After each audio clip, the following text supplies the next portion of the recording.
Hello. So I would like to talk about collective knowledge, and I want to start by noting that within mainstream analytic epistemology, there have been two main models in order to explain the collective nature of collective knowledge.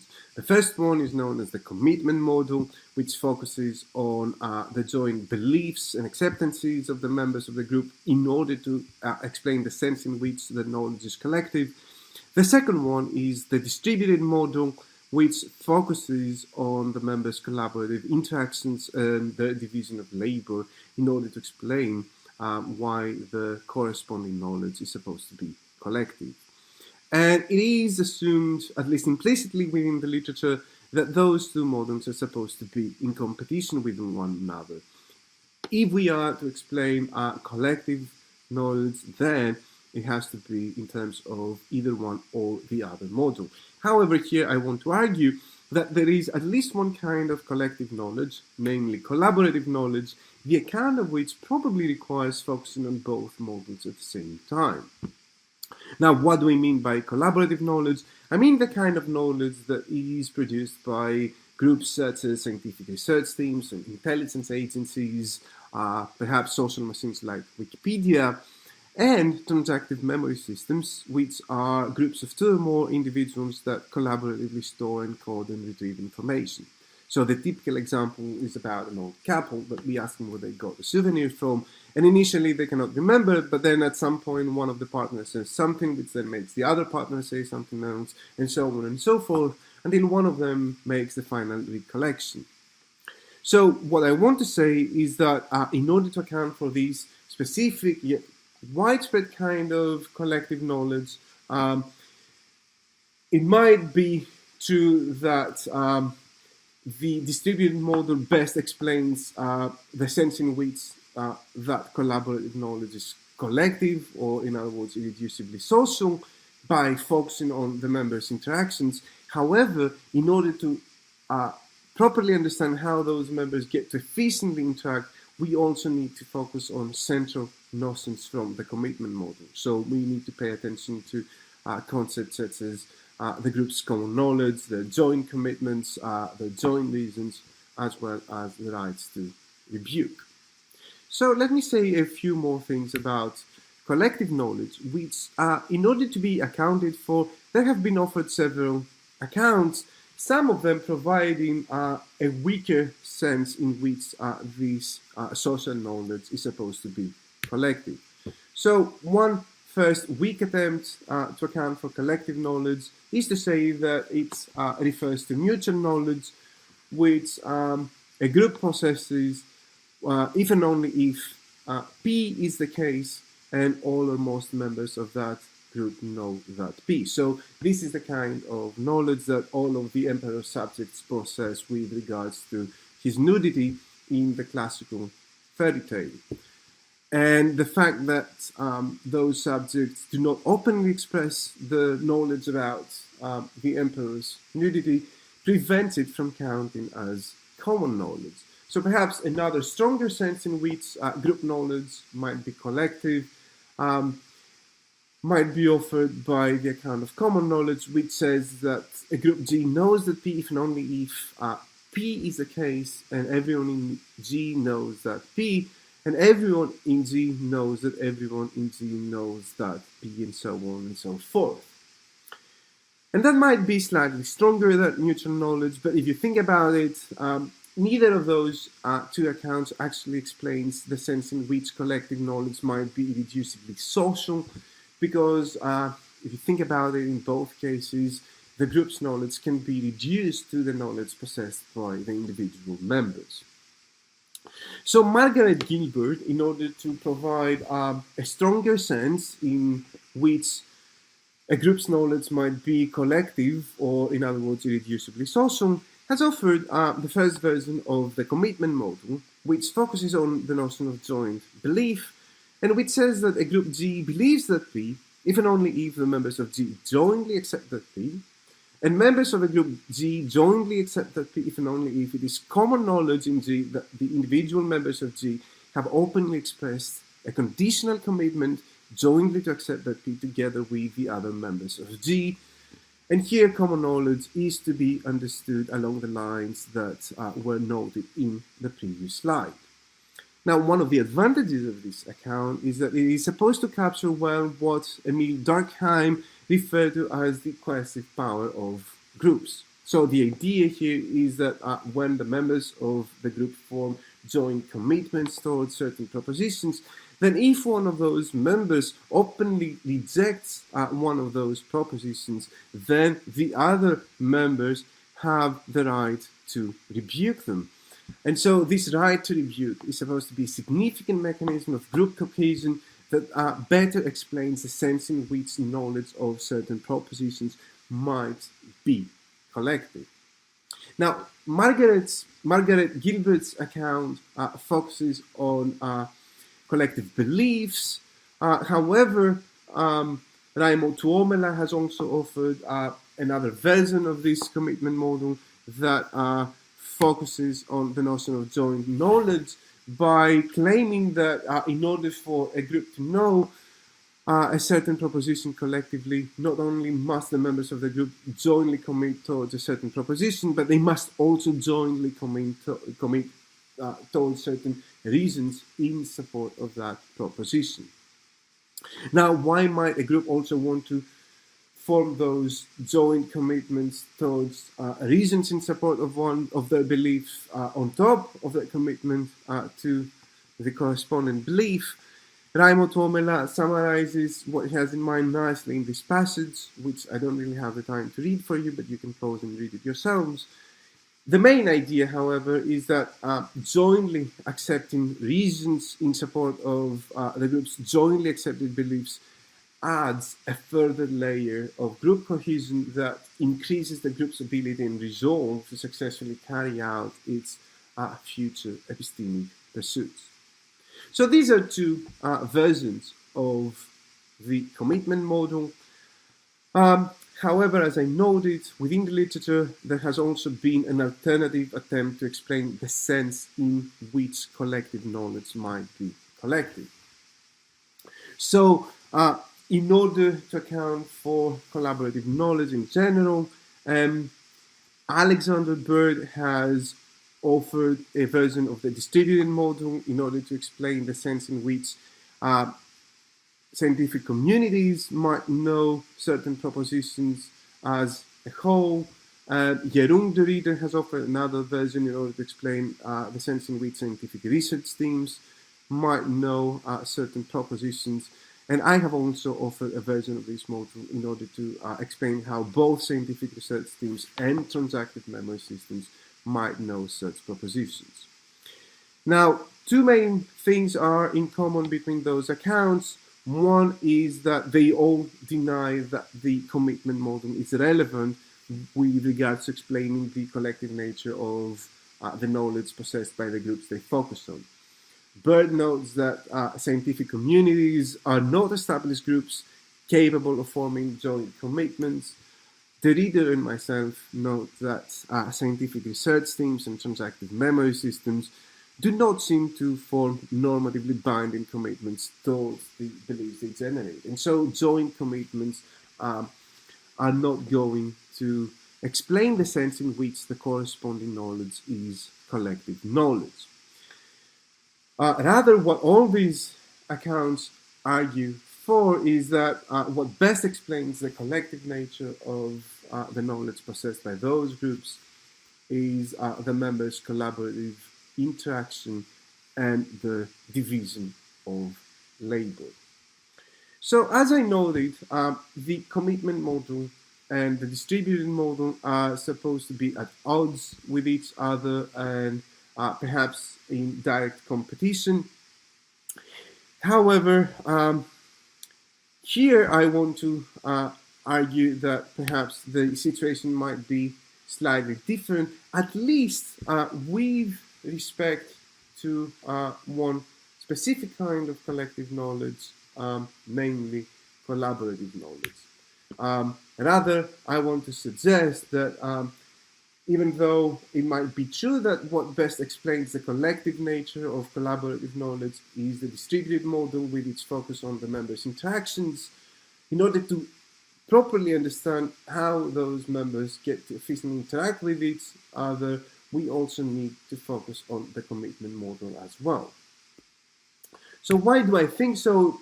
The answer has to do with the case of transactive memory systems, which I noted are groups of two or more individuals that collaboratively store, encode, and retrieve information.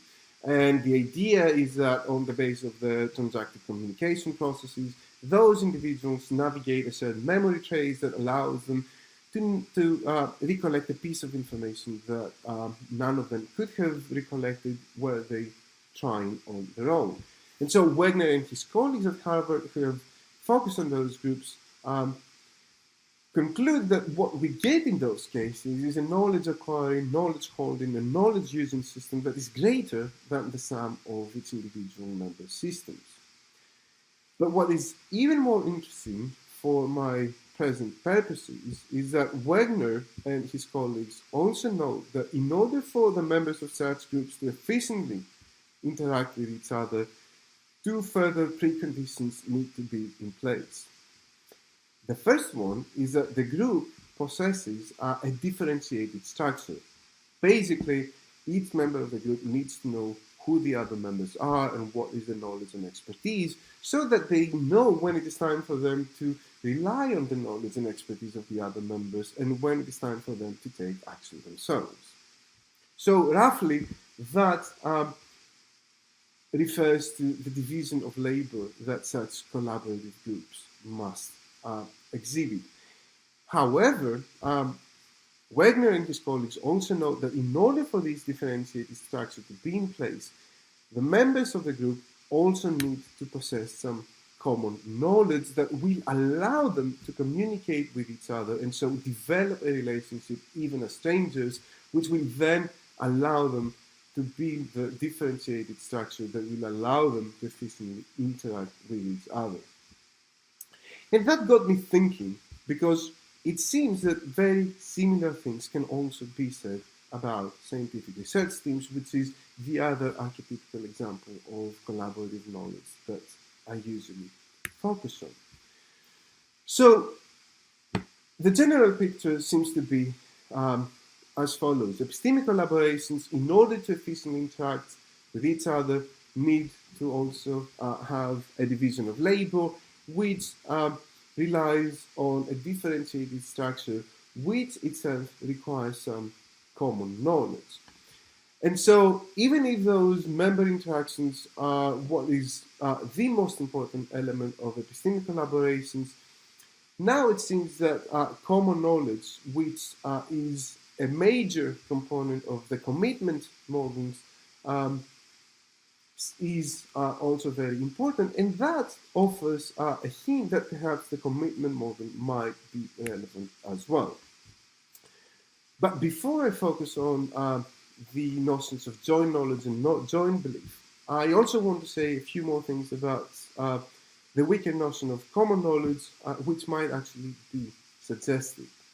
So, if you will recall, common knowledge is stronger than mutual knowledge, but weaker than joint belief and joint knowledge, in that denying aspects of it does not warrant rebuke from other members of the group. Maybe those members will openly express their surprise if someone denies aspects of this common knowledge, but they're not going to rebuke them. So what might be some examples of such common knowledge? Perhaps if we think about scientific research teams, such common knowledge might refer to knowledge about the accuracy of experimental techniques, or the validity of methodological rules, or the plausibility of scientific theories.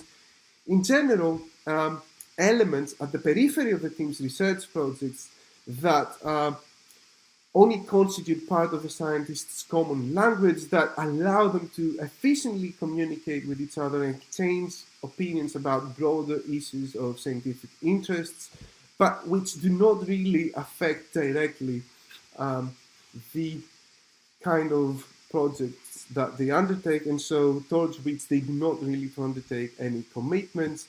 And so rejecting aspects of this common knowledge is not going to warrant rebuke from the other members. However, if you think about it, there are also pieces of information that if they get to be rejected by a member of an epistemic collaboration, they are going to elicit rebuke by other members. So, for instance, imagine an astrophysicist discovering that one of their closely collaborating colleagues denies one of the main postulates of Einstein's special relativity. Perhaps that the laws of physics are the same across all inertial frames of reference. Certainly, if that is the case, then the person who finds out can rebuke the other member of the group because this is a central proposition, the denial of which is going to hinder the collaboration. However, it should not be surprising that humans sometimes get to doubt such propositions because we inhabit an informationally busy and often confusing world, and so often we do find ourselves presented with defeaters against the kind of beliefs that we hold, and so we might start doubting them. The problem, however, is that when we do so, that has a knock-on practical effect on the kind of projects that we are ready to participate in. And because engagement in a collaborative project requires agreement on certain standards and values and assumptions, the rejection of which is going to hinder the collaboration, joint commitments get to play a very important role. I think that epistemic collaborations use those commitments in order to consolidate the group by preventing members of the collaboration from changing their minds epistemically towards certain propositions, the acceptance of which is crucial for sustaining the coordinated, interactive performance of the group. And so this is how I believe that Gilbert's version of the commitment model comes into play when we want to understand how epistemic collaborations operate. Now, what about Tuomela's version, which also requires that the members of the group also possess or engage in joint commitments, not just towards certain propositions, but also in reasons in support of those propositions? While I think it is going to be inapplicable in the case of metaphysical assumptions towards which there cannot be any reasons in their support, or unnecessary with regards to well-established assumptions that no one will ever consider doubting, it can still play a very important role with regards to certain propositions at the forefront of one's discipline. And the reason is that the vanguard status of such propositions may render them highly controversial, even if some justification exists in the support. Perhaps the justification is itself contentious, or perhaps it is unintelligible by most members in the group. And so having a commitment, not just towards the relevant proposition, but also towards supporting reasons for those propositions, is going to add an additional layer of cohesion to the group that is going to increase the group's ability and resolve to carry out its future epistemic pursuits. In other words, it's going to help the group stay focused on its inquiry without becoming distracted by outsiders, dissenting voices, doubts, and criticisms. And so this is how I think that Tuomela's version of the commitment model can also play an important role in accounting for epistemic collaborations. So to conclude, I have argued that even though perhaps what best explains the collective nature of collaborative knowledge is the members' interactions, and so we need to focus on the distributed model. In order to also explain how the members of such collaborations also get to efficiently interact with each other, we need to focus on the commitment model as well. So there is at least one kind of collective knowledge, the account of which requires treating the two models not as competitors but as complementary to each other. Could this be true of more instances of collective knowledge? I'm not sure, but it is certainly possible, and it is an open question that is perhaps worth pursuing in the future as well. Thank you very much.